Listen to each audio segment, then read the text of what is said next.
আসসালামু আলাইকুম। বিডিজ of circular 24 এর পক্ষ থেকে সবাইকে স্বাগতম। বন্ধুরা, বাংলাদেশ বর্ডার গার্ডে অস্থায়ী পদে একটি নিয়োগ বিজ্ঞপ্তি প্রকাশিত হয়েছে।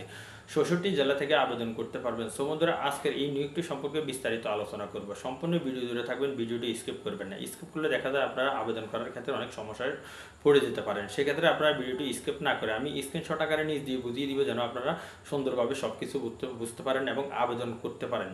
বন্ধুরা, চলুন বিস্তারিত আলোচনা করা যাক। বন্ধুরা, আপনাকে দেখতে পাচ্ছেন যে জরুরি নিয়োগ বিজ্ঞপ্তি, সদর দপ্তর বর্ডার গার্ড বাংলাদেশ, পূর্ত শাখা ঢাকা এর অধীনে বিজিবি চলমান নির্মাণ কাজ এবং বিজিবি পুনর্গঠন আওতায় বিভিন্ন পূর্ত কাজ এবং রক্ষণাবেক্ষণ মেরামত কাজ সুষ্ঠুভাবে সম্পন্ন করার জন্য বাংলাদেশের নাগরিকদের নিকট হতে দরখাস্তের আহ্বান করা যাচ্ছে। এখানে রয়েছে পদের নাম, শিক্ষাগত যোগ্যতা, পদের সংখ্যা, অভিজ্ঞতা এবং বেতন ভাতা অন্যান্য সুবিধা। উপপ্রকৌশলী ইলেকট্রনিক্স অস্থায়ী নিয়োগ। শিক্ষাগত যোগ্যতা ডিপ্লোমা ইন ইলেকট্রনিক্যাল ইঞ্জিনিয়ারিং, পদের সংখ্যা হচ্ছে একটি। তারপর এখানে অভিজ্ঞতা রয়েছে ইলেকট্রনিক ইঞ্জিনিয়ারিং কাজে কমপক্ষে 5 বছরের বাস্তব অভিজ্ঞতা থাকতে হবে। এছাড়াও মাইক্রোসফট অফিস অ্যাপ্লিকেশন এবং অটোক্যাড এবং এস্টিমেশন কাজে অভিজ্ঞতা সম্পূর্ণ প্রার্থীদের অগ্রাধিকার প্রদান করা হবে। তারপরে বেতন ভাতা অন্যান্য সুবিধা আলোচনা সাপেক্ষে এখানে বেতন ভাতার কথা উল্লেখ করা রয়েছে।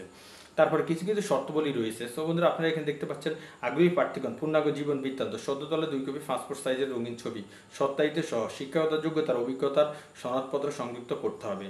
তারপরে হচ্ছে আবেদনপত্র আগামী 20 জুন 2024 তারিখের মধ্যে উপমহাপরিচালক পূর্ত সদর দপ্তর বিজিবি পূর্ত শাখা ফিলখানা ঢাকা বরাবর সরাসরি ডাকযোগে অথবা একটি নাম্বার দেওয়া আছে হোয়াটসঅ্যাপে প্রেরণ করতে হবে। তারপর অসম্পূর্ণ আবেদনপত্র অথবা উল্লিখিত তারিখের পর প্রাপ্ত আবেদন বা বাতিল বলে গণ্য করা হবে।